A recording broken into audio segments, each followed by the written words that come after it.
if it gets worse in Ukraine, and if this turns into a full-blown conflict in which the US has to get involved, if Putin then invades a NATO country, for example, your costs are going to be astronomical. It's going to cost you even more. Your inflation is going to get even worse. So if you don't want things to get worse economically, then we have to help Ukraine win now. Well, first of all, Charlotte, just from a kind of broader perspective, how would you sum up the attitude in Washington at the moment towards support for Ukraine? Obviously, we had that aid package finally passing through Congress about a month ago or so.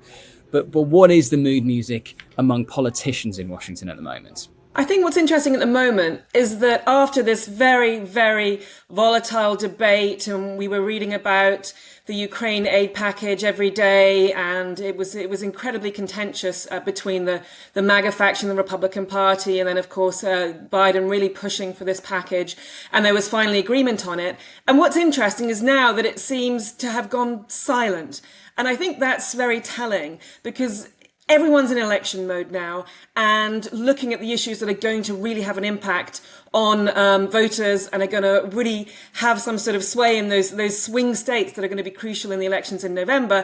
And Ukraine simply isn't an issue, a big issue for a lot of voters, especially in rural America and in the sort of the swing states, which are really important now. So it feels like the political factions have really gone a little bit quiet on it because it's not one of these issues that really resonates. Having said that, I mean, you certainly do have the very pro-Ukrainian elements within both parties. They exist in the Republican Party as well. And there is a lot of concern because it is a crucial time in Ukraine at the moment. There was this delay getting the weapons on the ground because of the delay to getting this military supplemental passed. So there is a lot of concern about whether America is doing enough. But at the same time, it's not an issue that's really being hammered by any of the parties because they know it's not a vote winner. And that brings us on to your piece, which is this tour by Warren Buffett's son, essentially, around the country, trying to drum up support among ordinary Americans for the war in Ukraine or to support Ukraine's war effort against Russia. I know it's a broad question and individuals will have their own views, but what is the nature of public opinion at the moment towards support for Ukraine in the US? Well, yeah, of course. I mean, it varies wildly depending on the demographics, the location. But, if we just look at the most recent Pew Research polling, listing foreign policy issues alone, when respondents were asked what foreign policy issues were top of their agenda, support for Ukraine was pushed down to around 23%. So even among foreign policy issues, which very rarely decide an election anyway, Ukraine is pretty far down. And of course, that's because we have the war in Gaza that has really consumed the attention, has become the big foreign policy issue at the moment that's really concerning, especially the Democratic Party right now. And so that, again, has pushed Ukraine down. So as you said, it's impossible to really, summarize what America is thinking, but certainly the polls show us that Ukraine is, it's far down the list of foreign policy issues, and foreign policy is reasonably far down the list of priorities anyway, way below, for example, the economy, which is constantly topping the lists of voter concerns, and of course, migration, healthcare, these sort of more day-to-day issues that affect ordinary Americans. Why is it, you think, that, for example, Trump-supporting Republicans tend to have an instinctive support for Israel in a way they don't always have an instinctive support for Ukraine? That's a good question. And it goes back towards, various political parties' ties with, the Jewish community and Israeli leaders. And there's a long history there in terms of US support for Israel. There isn't the same kind of long, deep history of a US support for Ukraine. But certainly when Russia invaded Ukraine in February 2022, we did see that support. I mean, really, there was a huge amount of support, cross-party support. It was something that did resonate and that the political parties were able to come together on.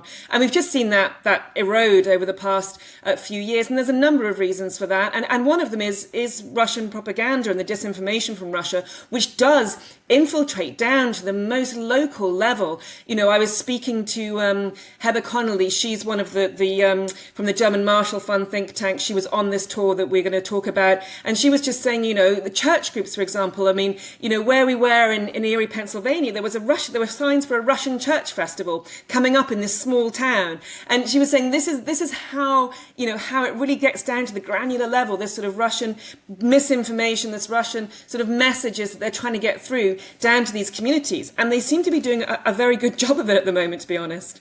So let's come on to this tour done by Warren Buffett's son. Tell us a bit about him and what he's trying to achieve and why he cares so passionately about this.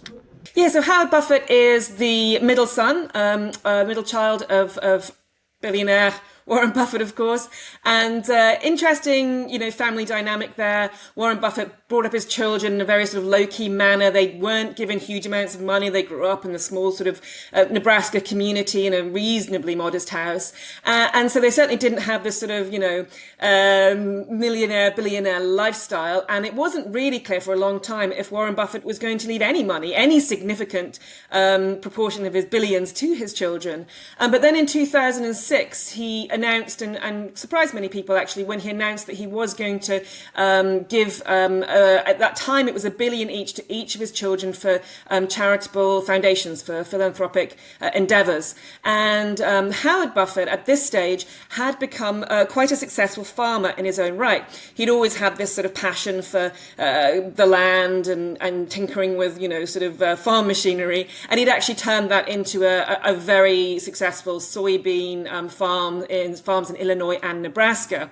And so when he got the money from his father eventually, he sort of plowed it into food security. Was a big issue for him in conflict mitigation. There's a lot of interesting background in how he was trying to solve world hunger and solve, the farming problems in the whole of Africa. So he was quite ambitious in what he did with his money. And then when the Ukraine conflict broke out in 2022, I think it really chimed with him because it's a big farming country. It's a big agricultural country, and so when he went out there and saw that the effect that the war was having on farmers, fields were being mined, farmers were having to sort of give up their land, I think it really resonated with him. And he's become one of the largest humanitarian donors in the world to Ukraine. I mean, so far he's put 600 million of his foundation's money in. He hopes to make that up to 800 million by the end of the year, which puts him as an even larger humanitarian donor than the United Kingdom. I mean, I think he's, top of the list compared to governments in terms of how much humanitarian fund, rather than military aid, of course, that he's putting into Ukraine. So he's made a huge commitment to this country. And what he's trying to do now is not just support Ukraine, but also trying to engage people over here in America on the issue as well, because as we discussed, it's just not something that really is figuring in people's calculations at the moment. So what arguments is he trying to make and how is it being received? Because you might have, rural Americans who are struggling with their own cost of living thinking, well, it's all very well for you, the son of a billionaire, to lecture us about why we need to support Ukraine, but it's not you who is maybe suffering the economic consequences. That's absolutely it. I mean, when I was speaking to the farmers that he was visiting in Erie, Pennsylvania, that's exactly what they said. They had a lot of empathy, a lot of sympathy for the ordinary people in Ukraine. They didn't, they were not supporting Putin or, it's not that they didn't care. It's just that they had so many other issues that were priorities for them. I mean, somebody raised the fentanyl crisis and the deaths in that particular county, which were horrendous. Other people obviously spoke about the economy, about inflation, about how they can't afford to put food on the table for their families. They're not really going to think so hard about what's happening on the other side of the world. So these issues came up when I was joining Howard Buffett and the German Marshall Fund on the tour and speaking to the German Marshall Fund and Howard as well. These issues have come up again and again and again everywhere they go. Why should we be invested in Ukraine when we have so many problems at home? So what they're trying to do is trying to say, well, it has an impact. This is their key line was, if it gets worse in Ukraine and if this turns into a full-blown conflict in which the US has to get involved, if Putin then invades a NATO country, for example, your costs are going to be astronomical. It's going to cost you even more. Your inflation is going to get even worse. So if you don't want things to get worse economically, then we have to help Ukraine win now. And I think Howard Buffett summed it up as you can either give the moral argument and the ethical argument, but they often don't seem to work. So let's give them the selfish argument. So they're using that a lot, saying, well, it does matter. It will hit you in the pocket. It's not something that's somewhere over there. So as well as using that example of, US defense spending would have to increase if there was a full-blown third Cold War, it's also, well, NATO allies are our trading partners, they're our security partners, therefore supporting them does help us economically. And then there's also the sort of the more micro arguments, well, this military supplemental, this aid for Ukraine, well, what's it going to? Well, we're buying US weapons, so the money is coming back into the community. So these are all the kinds of arguments that they're trying to use to convince people that, what happens in Ukraine does matter in, the American heartlands.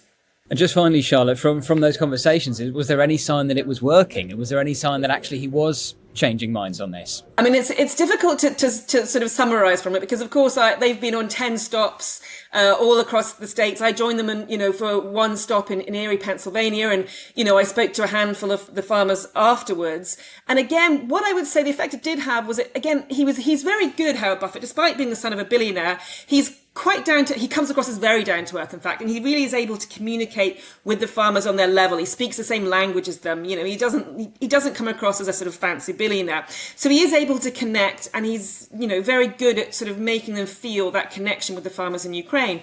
So again, afterwards, they all felt like they had a better understanding of what it was like for the farmers. But what they all said to me is they still didn't really understand what they were meant to do, what was wanted of them. At one point, when one of the farmers literally asked that question, what can I do? And Howard Buffett said to him, vote, vote. But he didn't say who to vote for because he's being very careful not to endorse either Trump or Biden. He's really, quite critical of both the Republicans and the Democrats. So the farmers afterwards were like, well, what does he mean by vote? Who should we vote for? None of the political parties seem to have a strategy anyway. So it was definitely an increase in empathy. But other than that, they still didn't really have an idea of how they were meant to help, what they could do that would make a difference. So, mixed messages. And who knows, on the other stops, maybe there was a bit more of an impact. And of course, it's worth saying he's not just talking to farmers, he's talking to business leaders. And I think in the business community, there is a bit more of an understanding there. And he had a big business event in Erie as well. And you felt there was a lot of engagement there. But when it comes down to small town America, it doesn't feel like it's making a huge amount of difference, and I think they admit that it's fighting fire with a hose pipe, really.